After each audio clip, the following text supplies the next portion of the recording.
The Democrats' convention was so cringy, I'm not sure whether to laugh or to cry. Here's the best or the worst of the DNC convention.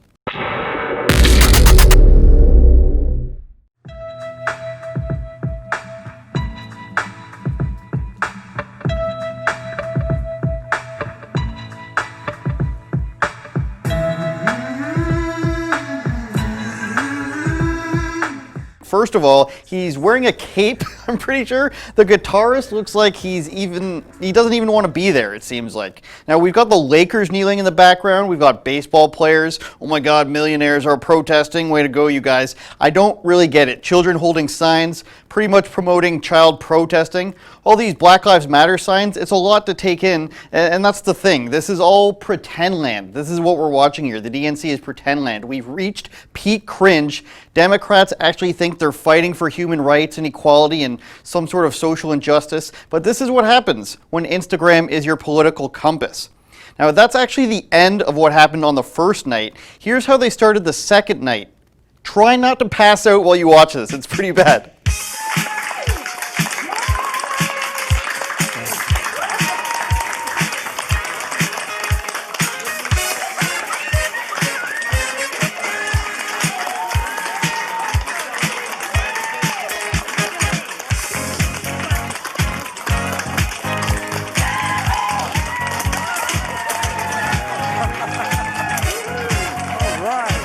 If the Democrats were trying to make you feel like it's 1992 to get excited, then I guess this is a pretty good intro to start the night. This plays about as well as a person winning a 50-50 draw at a minor league hockey game. I don't know what's going on here. Joe Biden has no idea where he is. He's looking like he's a fan of the Jumbotron who just won. They just called his name and his seat number. He's going down to center ice to pick up his prize. I don't know who any of these people are that they're showing. Are they just random people and random families, or are they people we're supposed to know? I don't know.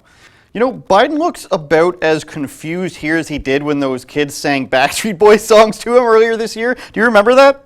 Joe Biden, yeah, yeah. Joe Biden, yeah, yeah. Joe Biden, Biden's back, all right. This looks like the Biden base to me, you guys. You've got a girl dressing like she's homeless with this toque. Another girl possibly wearing two sweaters. I don't know if you can make that out. It looks like two sweaters. And then the real winner, the kid wearing a vest, a visor, and a bow tie. A sick ensemble, so I guess he might actually be from 1992. I'm not sure. They also had a special guest speaker, very motivating. You guys are going to recognize him. He's one of the nicest guys you'll ever meet. Never done anything wrong in his life. And of course, I'm talking about William Clinton, Bill Clinton, former president. Donald Trump says we're leading the world. Well, we are the only major industrial economy to have its unemployment rate tripled. At a time like this, the Oval Office should be a command center. Instead, it's a storm center. There's only chaos. Just one thing never changes: his determination to deny responsibility and shift the blame. Now, of course, Bill Clinton's complaining about the economy. He's complaining that there's a high unemployment rate. This is what they talked about, though. Him and Bill Maher, we're fine about the economy collapsing as long as it gets Trump out. As long as we can kick Trump out, the country can go poor. Now, Bill Clinton, who looks like he's in dire need of fresh blood, and he's looking pretty vampiric here, he was still put on the ticket despite these photos being released earlier that day. Would you mind giving it a crack? Clinton is quoted as saying when he's getting a massage. Here's the quote. Clinton, then 56, had complained of having a stiff neck after falling asleep on Epstein's notorious private jet while on a humanitarian trip with a pedophile to Africa in September of 2002. That's after he was no longer president. Humanitarian trip to Africa with a pedophile. There's so many things wrong with that statement, but not according to the DNC, I guess. Are they just pretending that this stuff never happened? What was it, 24 trips on the Lolita Express to Epstein Island, that painting in Epstein's house, and now these photos? I guess none of it happened, you guys. It's just not true.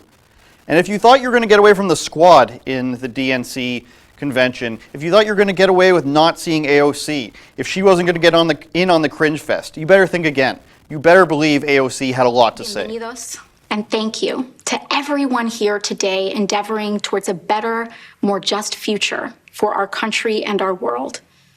In fidelity and gratitude to a mass people's movement working to establish 21st century social, economic, and human rights, including guaranteed health care, higher education, living wages, and labor rights for all people in the United States. A movement striving to recognize and repair the wounds of racial injustice, colonization, misogyny, and homophobia. I can't even sit through that. It's a minute 36, and I can't do it. I'm sorry. The wounds of misogyny, what else is there? The wounds of misogyny and colonization and homophobia and the Klingons and the bug planet of Glendothu. That's the Starship Troopers reference. See if we can get that. It's afraid. It's afraid! Seriously, it's basically a communist manifesto she's reading. The workers and the mass uprising, reimagined systems, all that stuff that costs trillions of dollars, I'm pretty sure it was. If you've never read the Green New Deal, I suppose you go and look at it. She did it. I don't think she actually wrote it. Bernie Sanders championed it, of course. It's basically a teenager who has never had to pay any bills. That's who it sounds like wrote it. Everyone gets an electric car and free housing, and the government pays for it all. And we get rid of all oil. But what's most interesting this night was that at the end where she nominates Bernie Sanders for president. It's really weird. The media tried to cover for it. Take a look. I hereby second the nomination of Senator Bernard Sanders of Vermont for President of the United States of America.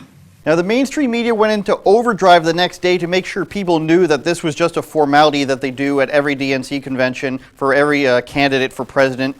You know, since they're always clarifying stuff for Trump, they might as well do it for AOC. But here's a quote from the denverchannel.com on this. On Tuesday, both Ocasio-Cortez and former United Auto Workers Union President Bob King formally endorsed Sanders ahead of the roll call vote. Isn't it hilarious that the only other person to endorse Bernie Sanders was a union president? I don't know, that's pretty funny to me. But let's just say AOC was not happy the night of, where the media was tweeting out that she endorsed Sanders instead of Biden, I guess. She was so outraged she said this on Twitter: "This is completely unacceptable, disappointing, and appalling. The DNC shared the procedural purpose of my remarks to the media well in advance. NBC knew what was going to happen and that it was routine. How does a headline that malicious and misleading happen with that prior knowledge?" I'm sorry to tell you, AOC, that this happens all the time. You might even call it fake news. I don't know. My guess here is that the DNC doesn't like AOC. We know they don't like Bernie Sanders. They don't like any of the other socialist Democrats because they want to take their money. It's kind of simple if you ask me. See, the old Democrats are the crooked business people who get handouts from, billionaire corporations like the Clintons. They get paid hundreds of thousands of dollars to do these talks. Now, the new Democrats, they want the money of those old DNC donors, and it's a real catch-22 for them. Their hands are really tied inside the party.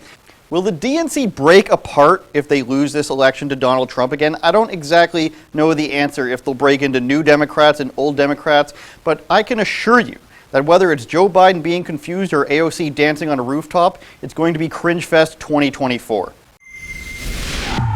Don't forget to like, share, and subscribe, and go to rebelnewsplus.com for more exclusive content that you won't get anywhere else.